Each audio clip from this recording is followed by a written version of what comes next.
Scarlet Nexus is an up-and-coming kind of hack and slash action role-playing game developed and published by Bandai Namco.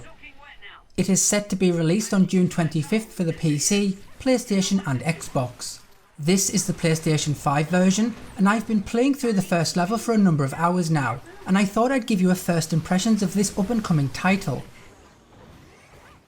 You can play of one of two characters, Yuito, who is the close combat melee style kind of fighter, or Kasane, who is the more range style of fighter.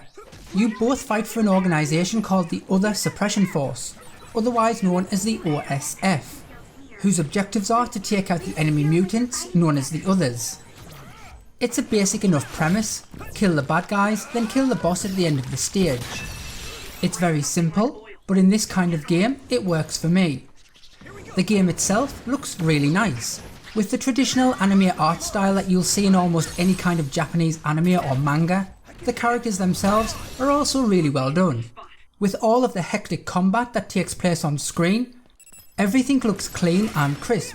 It's basically like you're playing an anime, so if that's your thing, I'm sure you'll enjoy this. The map in the game is very basic, yet it's clear and simple, which in my opinion is not a bad thing, and it can be quickly accessed by pressing the swipe pad. The on-screen navigation marker is also useful, and makes it much easier to navigate the area. I do like it when games use distance markers like this, as for the most part it stops you from getting lost, and from having to open and close the main map all of the time, especially if you do go off exploring other areas, or if you simply lose your way. Now let's get on to the combat, as it really is the over-the-top, crazy and sheer carnage of combat that makes this game and gameplay fun. The combat is not complex, and it's actually relatively simple to do, but you do get a lot of information thrown at you relatively quickly in both the tutorial and within the first level of the game, so you may fumble around with it a bit at first. However, by the end of the first level, you should be pretty much down with the combat to some degree. You simply jump with X or press it twice to double jump.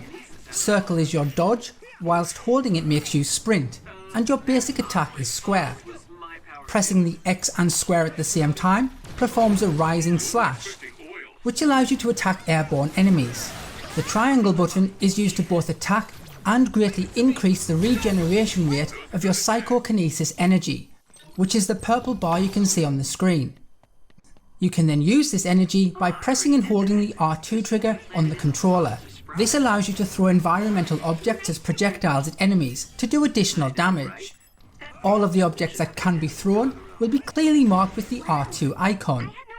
Attacking with your basic attack also helps regenerate your psychokinesis, but at a slightly slower rate. Now if you look to the right hand side of your screen, you will see coloured icons. This is your struggle arms system, aka your SAS abilities. To put it simply, this lets you borrow and use the abilities from your allies that are with you. They are activated and deactivated by pressing the right bumper button along with the corresponding button on the controller. Square equals yellow, blue equals triangle, etc.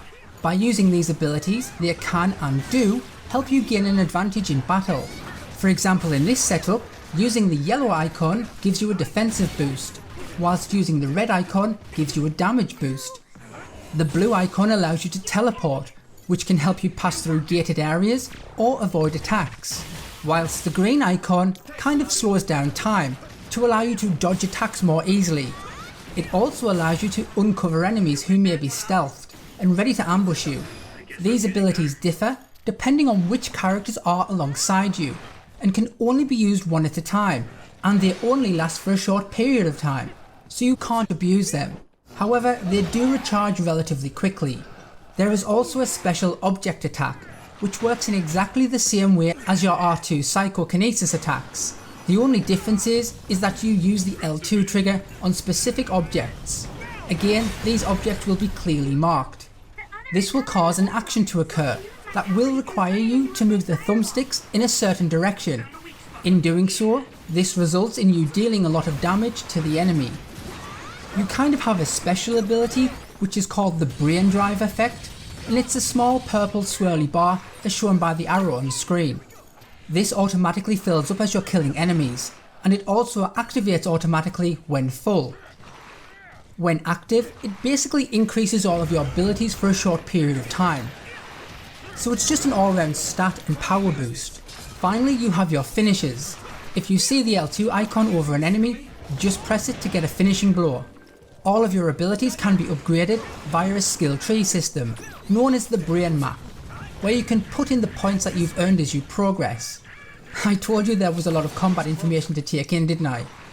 Now the balance of attacking with your regular attacks, psychokinesis and SAS abilities are really well done in my opinion, as you're not constantly spamming the most powerful abilities over and over.